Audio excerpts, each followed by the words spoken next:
ပရိသတ်များအားလုံးပဲမင်္ဂလာပါကျွန်တော်တို့ရဲ့ရာသဆောင် YouTube Channel လေးကနေပြန်လည်ပြီးကြိုဆိုပါရစေဒီနေ့မှာကျွန်တော်တို့တင်ဆက်ပေးမယ့်အကြောင်းလေးမဆက်ခင် Channel လေးကို Like and Subscribe လုပ်ခါပေးပါအောင်ခင်ဗျာဘေးနားမှာရှိတဲ့ Notification ခေါင်းလောင်းလေးကိုနှုတ်ပေးထားပါအောင်ကဲဆက်လိုက်ကြရအောင်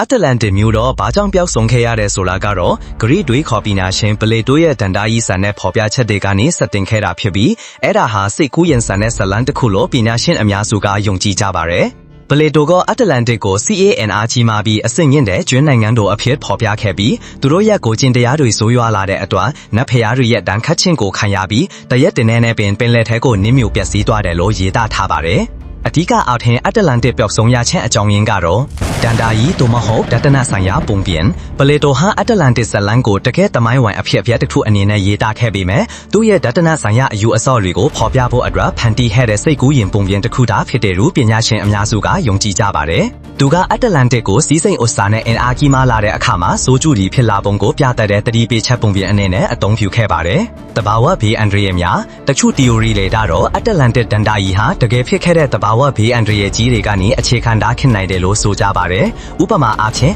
BC 1600ဝန်းကျင်က Santorini ကျွန်းမှာဖြစ်ခဲ့တဲ့မီးတောင်ပေါက်ကွဲမှုကြီးဟာအနီးအနားကယဉ်ကျေးမှုတွေကိုပျက်စီးစေခဲ့ပြီးဒီအဖြစ်အပျက်ကနေအတ္တလန်တစ်ဇလန်အတွက်လှုံ့ဆော်မှုတွေရခဲ့နိုင်တယ်လို့ထင်မြင်ချက်တွေလည်းရှိပါတယ်ဒီနေ့ခေတ်မှာတော့အတ္တလန်တစ်မြို့တော့တကယ်တည်ရှိခဲ့တဲ့ဆိုတဲ့ခိုင်မာတဲ့သက်သေအထောက်အထားဘာမှမရှိသေးပါဘူးဒါပေမဲ့ဒီဇလန်ကလူတွေရဲ့စိတ်ကူးစိတ်တန်တွေကိုဆက်လက်ဖန်ဆားထားပြီးပျောက်ဆုံးနေတဲ့ကဘာကြီးရဲ့နဲ့နဲလာတဲ့လူဝက်ချက်တွေအပေါ်စူးစမ်းရှာဖွေခြင်းစိတ်ကိုဖြစ်ပေါ်စေပဲဖြစ်ပါတယ်ပလေတိုရဲ့အတ္တလန်တစ်မြို့အကြောင်းဖော်ပြချက်ကိုသူ့ရဲ့ Timaeus နဲ့ Critias ဆိုတဲ့စာအုပ်နှစ်အုပ်မှာတွေ့ရပါတယ်။ဒါပေမဲ့ပလေတိုဟာဒီဇလန်ကိုပုံပြင်တစ်ခုအနည်းတည်းပဲဖန်တီးခဲ့တာလို့သမိုင်းပညာရှင်အများစုကယုံကြည်ကြပါတယ်။ပလေတိုဖော်ပြထားတဲ့အတ္တလန်တစ်မြို့အကြောင်းအချက်အလက်ချို့ကတော့ဒီနေရာနဲ့အချိန်ပလေတိုရဲ့အဆိုအရအတ္တလန်တစ်မြို့ဟာလွန်ခဲ့တဲ့နှစ်9000လောက်ကဟာကူလီစ်ရဲ့တိုင်ယနေ့ဂျေဘရာတာရေလက်ကြားတဲ့အဖင်ဘတ်မှာရှိခဲ့တဲ့ကျွန်းကြီးတစ်ခုဖြစ်ပါတယ်။ Empire အတ္တလန်တစ်ဟာအလန်တန်ကိုပြီးကျွယ်ဝတဲ့ကျွန်းနိုင်ငံတော်တစ်ခုဖြစ်ပါတယ်။သူမှာခန္ဓာထဲဝါတဲ့ဗိတုခလက်ရတွေခေမီအန်နီဒေတာတွေနဲ့ခိုင်မာတဲ့စစ်တပ်ရှိပါတယ်။အုပ်ချုပ်မှုပုံစံ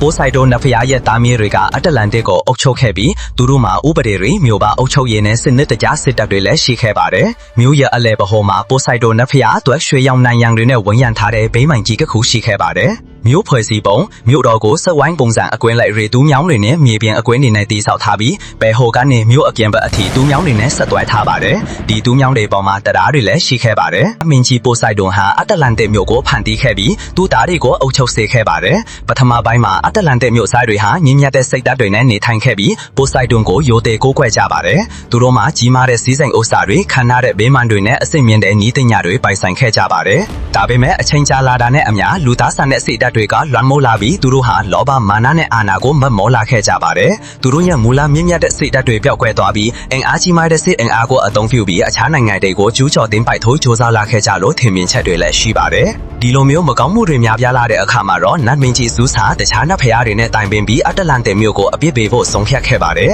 သူတို့ရဲ့မာမာနာနဲ့မကောင်းမှုတွေကိုဖယ်ရှားဖို့အတွက်နတ်မင်းကြီးပိုဆိုက်ဒွန်ကိုရန်ကောပဲကြီးမားတဲ့ငရံလိုခတ်မှုတွေနဲ့ရေကြီးရေလျက်မှုတွေကိုဖန်တီးခဲ့ပြီးအတ္တလန်တစ်မြို့ကိုတရက်တညအတွင်းမှာပင်လယ်ထဲကိုနစ်မြုပ်ပျက်စီးသွားအောင်ပြုလုပ်ခဲ့တယ်လို့ပလေတိုကရေးသားခဲ့ပါတယ်ဒါဟာနတ်ဖျားတွေကသူတို့ရဲ့မကောင်းမှုတွေအတွက်ပေးဆက်ရတဲ့တစ်တန်းတစ်ခုဖြစ်ပါတယ်တကယ်တမ်းမှာအတ္တလန်တစ်မြို့ဆိုတာတည်ရှိခဲ့ခြင်းရှိမရှိဆိုတာကိုသက်သေပြနိုင်တဲ့ခိုင်မာတဲ့ရွှေဟောင်းထုတေသနာအထောက်အထားတွေမတွေ့ရသေးပါဘူး။ဒါပေမဲ့လည်းအတ္တလန်တစ်ဒန္တာကြီးနဲ့နတ်မင်းကြီးပိုဆိုက်ဒွန်ရဲ့အဖန်ကန်တာဟာယနေ့တိုင်အောင်လူအများရဲ့စိတ်ဝင်စားမှုကိုဆက်လက်ဖန်ဆားထားစေပဲဖြစ်ပါတယ်။ဒီနေ့ကတော့ဒီလောက်ပါပဲပရိသတ်အားလုံးပျော်ရွှင်သောနေ့လေးဖြစ်ပါစေ။